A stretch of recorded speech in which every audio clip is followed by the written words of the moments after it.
Good evening, everyone, all friends and followers. এই ভিডিওতে আমি আবার চলে এলাম। আমার এখন সময়ের অভাবে হোক, শরীরটা একটু খারাপ বলেই হোক, আমার ভিডিও রিলস এগুলো করাই হচ্ছে না। তবু আমি চেষ্টা করছি প্রতিদিন অন্ততপক্ষে একটা ভিডিও করার। কারণ আমরা যদি ফেসবুক পেজে কাজ করি, আমাদের রেগুলার এটাকে মেনটেন করতে হবে। এবং আমি অনেক কিছু শিখেছি। যেমন আগে আমি যখন ফেসবুক পেজ ওপেন করে দিলাম বিজনেস ইসেতে ড্যাশবোর্ডে, তখন কি হয়ে গেল,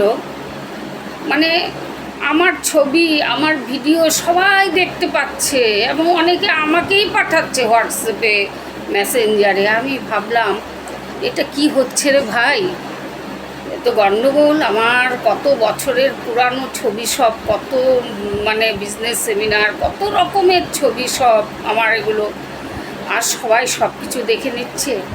এটাকে আমি কি করে রক্ষা করব? তাই এই বুদ্ধিও পেয়ে গেলাম, আমি এই ট্রেনিংও নিয়ে নিলাম।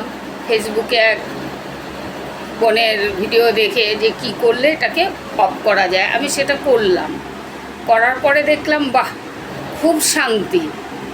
এখন মেসেঞ্জারে একটু কম ফোন আসছে, কম মেসেজ আসছে, কারণ কেউ তো আর কিছু দেখতে পাচ্ছে না, ওগুলো একদম সেফ সাইডে চলে গেছে। তাই এরকম ফেসবুক পেজে কাজ করতে আসলে আমাদের অনেক কিছু কাজ শেখা দরকার।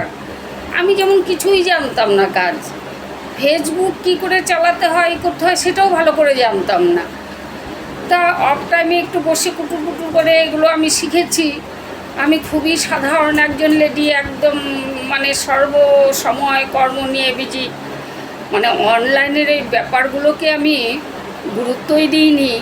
তাই যারা নতুন এসেছো, আমাদের বিশেষ করে মেয়েদের উদ্দেশ্যে বলবো, মেয়েদের উদ্দেশ্যে আমি এই কথাটাই বলবো, যেটা আমার কাজে লেগেছে, যে কি করলে পরে আমরা ফেসবুকে এই যে আমরা প্রফেশনাল ড্যাশবোর্ডে আসলাম, আসার পর আমাদের সব ওপেন হয়ে গেছে। আমার তো যেটা আমি শিখেছি আমি সেটাই বলবো। কি করে সেটাকে বন্ধ করা যায়, ওই সেটিংয়ে গিয়ে পারমিশন ডিভাইসে গিয়ে একটার পর একটা চলে আসবে। তোমরা এরকম অনেক ভিডিও হচ্ছে, ছোট ছোট ভিডিও বোনেরা করছে, তাদেরটা দেখে নিয়ে শিখে অবশ্যই যার যার এগুলো অফ নেই সেগুলো অফ করে দিলে খুব ভালো হয়, নইলে সবাই দেখে ফেলবে। পাবলিক ফিগার তো আমরা এমনিতেই হয়ে গেছি। আমাদের ফেসবুকের এই ছবি টবিগুলো এবং স্টোরেজ থেকে নিয়ে, গ্যালারি থেকে নিয়ে, ওরা অনেক রকম নানান রকম কাজ হতে পারে, কারণ হচ্ছে আজকাল এই সব। তাই আমাদের সেই দিকেও সতর্ক রাখতে হবে।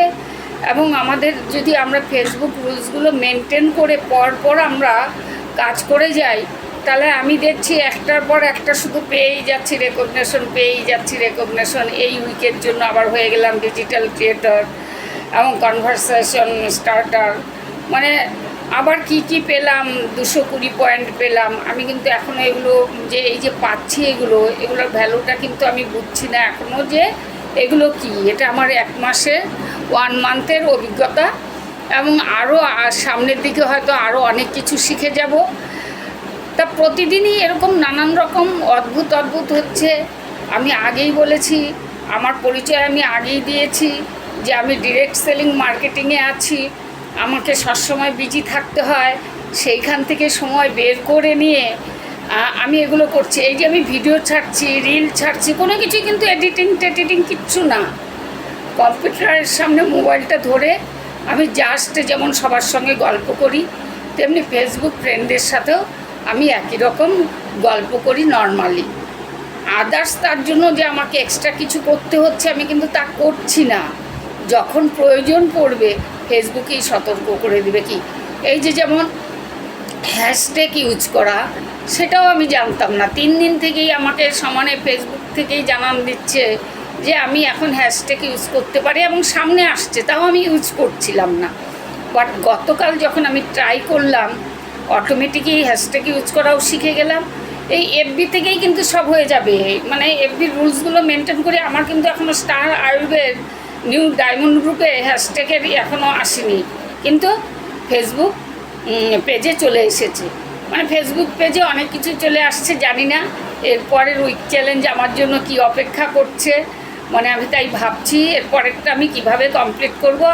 আশা করি সবাই আমরা যেভাবে পরস্পরের সহযোগিতায় আমরা একে অপরকে যেভাবে সহযোগিতা করছি, ঠিক সেইভাবেই আমরা একটার পর একটা চ্যালেঞ্জ আমরা 1-2 দিনের মধ্যেই কমপ্লিট করে নিব। আমার তরফ থেকে সম্পূর্ণভাবে সবাই আমাকে পাশে পাবে। কেউ সাপোর্ট কারো লাগলে আমাকে নিশ্চয়ই জানাবেন। আমি এই আপনাদের সবার পাশেই আছি, তোমাদের সবার পাশেই আছি। আমার ভাই, আমার বোন, আমার বন্ধু, আমি সবার পাশেই আছি। Thank you everyone.